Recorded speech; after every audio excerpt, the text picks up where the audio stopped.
మళ్ళీ ప్రజలందరూ కూడా ఒకటి గమనించాలి. జగన్ అనే దొంగ మాత్రం దయచేసి ఆడు ఏం చేసినా ఇంకా అవకాశం లేదులేండి. ఇంకా ఆయన సెంటర్కు జైలుకి వెళ్ళిపోవడమే. ఆ కొడాలని బూతుల మంత్రి వీళ్ళందరూ 3 మంది ఉన్నారు 420. వీళ్ళందరినీ కూడా అర్జెంటుగా చంద్రబాబు నాయుడుకి మేము చెప్పేది అయితే ఒకటే, ఇటువంటి వాళ్ళు ప్రజల్లో ఉంటే చాలా ప్రమాదకరం.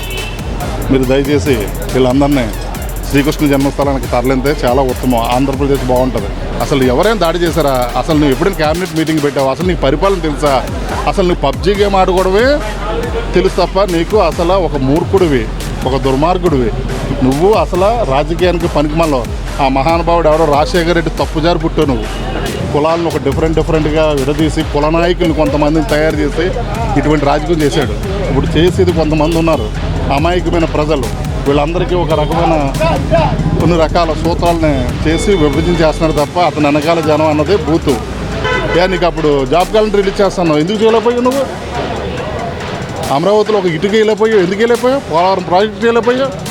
నీకు ఎంతసేపు ఏంటనుకున్నావు? చంద్రబాబు నాయుడు తిట్టడం, చంద్రబాబు నాయుడు ఏదో జైలు వేస్తే నేను అది గొప్ప అయిపోతున్నా, ఇట్లాంటి పనికిమాలిన పనులు తప్ప ఏం చేసావు నువ్వు?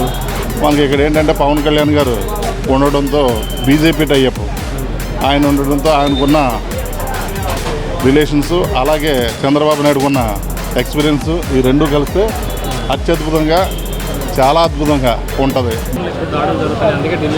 దాడులు ఎవరు చేశారు సార్? మీకు మీరు కూడా దాడులు చేసుకుని దాడులు చేసుకుని ఎవరో దాడి చేశారంటారంటే ఎవరు దాడి చేశారు? అసలు ఎవరైనా దాడి చేశారా? అసలు నువ్వు ఎప్పుడైనా క్యాబినెట్ మీటింగ్ పెట్టావు? అసలు నీకు పరిపాలన తెలుసా? అసలు నువ్వు పబ్జీ గేమ్ ఆడుకోవడమే తెలుసు తప్ప నీకు అసలు ఒక మూర్ఖుడివి, ఒక దుర్మార్గుడివి. నువ్వు అసలు రాజకీయానికి పనికిమాలో. ఆ మహానుభావుడు ఎవడో రాజశేఖర రెడ్డి తప్పుజారి పుట్టావు. నువ్వు ఒక వాస్తవంలో చెప్పాలంటే అది నీ తల్లి కొడుకు ఎంత దుర్మార్గుడు అంటే తల్లి క్షమింతుంది. కనీసం తల్లి నిన్ను విధులు పారిపోయింది బాబా అమెరికా. నీ ఇంట్లో చెల్లి చెప్తుంది. అయినా ఇంకా రాష్ట్ర ప్రజలు ఇంకా గుడ్డుగా ఏంటో చేయాలని చెప్పి చూస్తున్నాను. కులాలను ఒక డిఫరెంట్గా విడదీసి కుల నాయకులను కొంతమందిని తయారు చేసి ఇటువంటి రాజకీయం చేశాడు. ఇప్పుడు చేసేది కొంతమంది ఉన్నారు అమాయకమైన ప్రజలు. వీళ్ళందరికీ ఒక రకమైన కొన్ని రకాల సూత్రాలని చేసి విభజన చేస్తున్నారు తప్ప అతని వెనకాల జనం అన్నది బూతు. అయితే ఏంటంటే ఆ పాలసీలో కొంతమంది లబ్ధి పొందేకి ఏమవుతుందంటే ఓట్ షేరింగ్ పెడతా ఉంటుంది. అలా ఈడిన ఓట్ షేరింగ్ తప్ప ఒరిజినల్గా అయితే అతనికి 40%, అదే 39% అయితే వచ్చింది. అసలు నెక్స్ట్ అయితే కనుక ఆ క్యాండిడేట్లు అసెంబ్లీలో నిలబెడతారు, క్యాండిడేట్లే దొరకరు. ఇన్నాళ్ళు వేసి కూడా ఏం చేస్తాడంటే ఎన్నేనేస్తాడు. అర్థమైందా? మనకి డెవలప్మెంటెడ్ కావాలి అంటే ఇప్పుడు ఎలా ఉంటుందో, అప్పు చేసి ఇప్పుడు మనకే 10,000 అప్పు దొరికింది, తినేస్తాం. మళ్ళీ నెక్స్ట్ ఇప్పుడు వాడు లేడు కాబట్టి ఎన్ని అని చెప్తూ ఉంటాడు. నీకు అప్పుడు జాబ్ క్యాలెండర్ రిలీజ్ చేస్తున్నావు, ఎందుకు చేయలేకపోయావు? నువ్వు అమరావతిలో ఒక ఇటుక వెళ్ళిపోయావు, ఎందుకు వెళ్ళిపోయావు? పోలవరం ప్రాజెక్టు వెళ్ళిపోయావు.